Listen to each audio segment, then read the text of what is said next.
bandying words such as epidemic around when dealing with deaths and serious injuries caused by knife and gun crime is often facile and reckless. But how else are we to characterise the appalling surge in fatalities in these cases? Unbelievably, 29 people have already been fatally stabbed in London this year. Across the city, knife crime is up by 24%, gun crime by 42%. And it's not just London. There were 32,000 offences involving a knife or sharp instrument in England and Wales last year. Any coincidence, then, that in tandem with these sharp rises, the number of stop and searches has been drastically cut? No, says a former borough commander in London who has written about how, after he authorised an increase in stop and search on his patch, there was a 17% drop in knife crime and a 26% drop in serious youth violence. Now, opposition from, among others, black people to stop and search has to stop. Are they missing that a disproportionate number of the victims are black? Done respectfully and professionally, it's an invaluable police tactic. And I'm here to say we need to increase stop and search, and quick.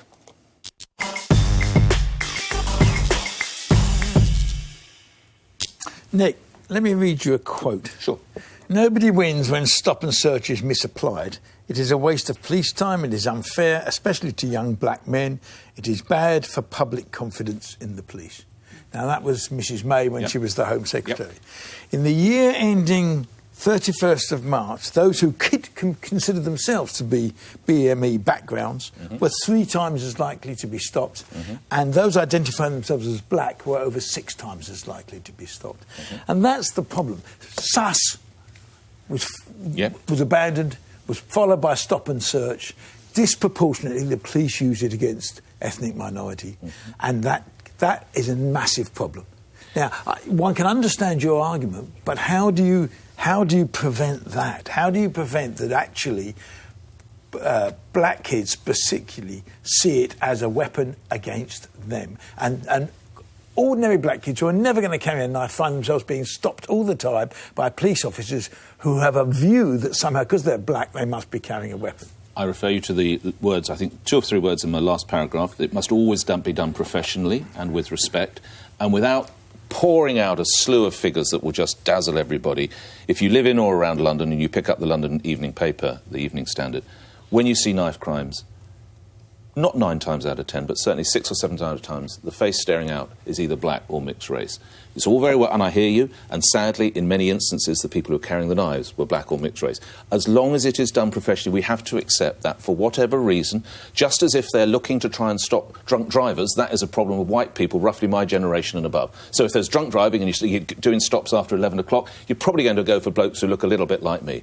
If you're looking in certain parts of town for kids who are involved, not exclusively, but with high numbers, you're going to have to stop black kids, or we'll just have more black kids dying. Nick, that's the choice. I feel like I need to educate you a bit. Please. Here. Because, you know, in 2014, Theresa May acknowledged that stop and search was being used in a discriminatory way against black people and that was having a devastating effect on the black community, which it absolutely is. She introduced new best practice standards. You keep saying that as long as it's done doesn't mean she's right, professionally and respectfully, right? Yes. Absolutely. In 2015, research into the new standards that she'd introduced found that only 11 out of 43 police forces were complying with them. So far we do not have professional and respectful stop and searches being done.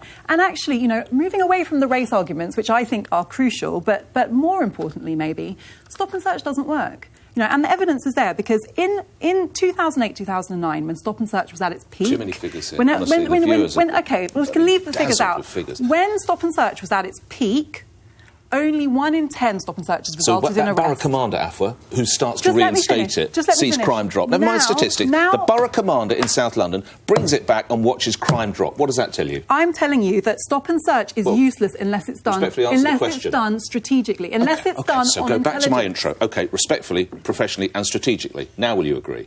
But that's an if, and that's not how it's being done at the moment. So it would need a complete It's the most change. important tool Then tell me in the police's armoury. And as Nick said, if it's done properly, in Haringey they have an interesting scheme where people from the community go along with cops when they're going to do some form of stop and search, which is a fantastic. And in Haringey, interestingly, crime has gone down. Now, this is for 2 reasons. It works because it's good that people are there to watch them do it, but also it lets the community see the risks and the dangers police face when they're trying to keep their community community safe. And it also, the great thing about stop and search is police can execute their suspicions about people without ever having to arrest them. It works. And if this, and the prize for getting this right is huge, because what it means is that people in communities who then trust the police will then, more witnesses will come forward, more victims will come forward. It's a win-win situation. I don't disagree with anything you said, and it's a common misperception. You can't just ban it because it once didn't work very well. I'm not advocating banning stop and search. Look, you're saying the black it doesn't work. It's as not Nick a good rightly idea. pointed out, have as much, if not more, at stake than anyone else, because they are disproportionately likely to be victims of crime.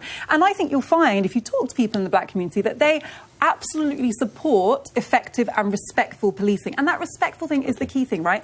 Since stop and search has come down, a higher proportion of stop and searches have resulted in arrest, which suggests to me that having less stop and searches means that the ones that are being conducted are more likely to be based on intelligence, rather than a blanket net of just randomly stopping young black men when there's no reasonable grounds for suspicion. I'm going to stop you because I want to search Rachel Johnson for her argument.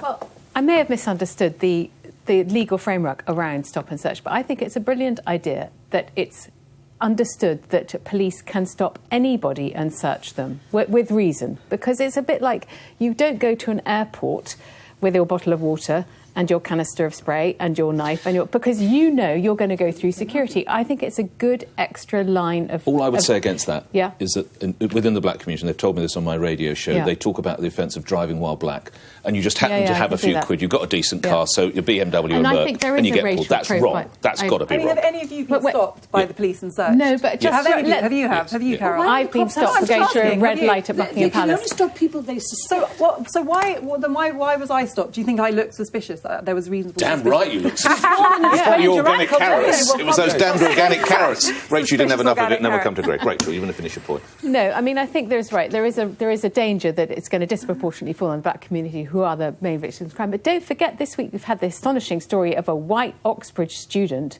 who stabbed her boyfriend with a bread knife, was let off a custodial sentence. Could be let off. Because she'll be a surgeon. It's so astonishing that a young, white, blonde, educated, clever girl could do something like that. So we do have what do you call them? Preconceptions. Yep. Greg, I think you underplay the effect that stop and search has on a community. And you say, well, it'll make people feel more confident. Look, if your son, who is a good kid, who's done nothing, comes home and says, I was stopped by the police and I was searched for no reason, and sometimes abused as well. Well, no, I'm not allowing that. I've said from the get-go. No, I know, but not allowing it doesn't necessarily... You know, I still remember the day... I mean, I remember a friend of mine who became a policeman who called all black people jungle bunnies. You know, this is 30 years ago. Oh. But let's not kid ourselves. That's from the roots from where the police... That's wholly wrong. But if it saves that son's mate's life, that another black lad's life, come on. But you don't know that. OK, let's do this another way. You don't know How are you going to stop the knife crime epidemic, if you'll allow me to use the word? I don't know. I'm not... Right, so you don't know. How are you going? I've just told you that forcing police to be more selective about stop and search actually makes their stop and searches more effective. And so just saying we should just have more of them, it doesn't solve the problem. It stigmatises more people. It doesn't stop it. You can't prove that that's the reason that we've got a surge in knife crime because of their ethnicity.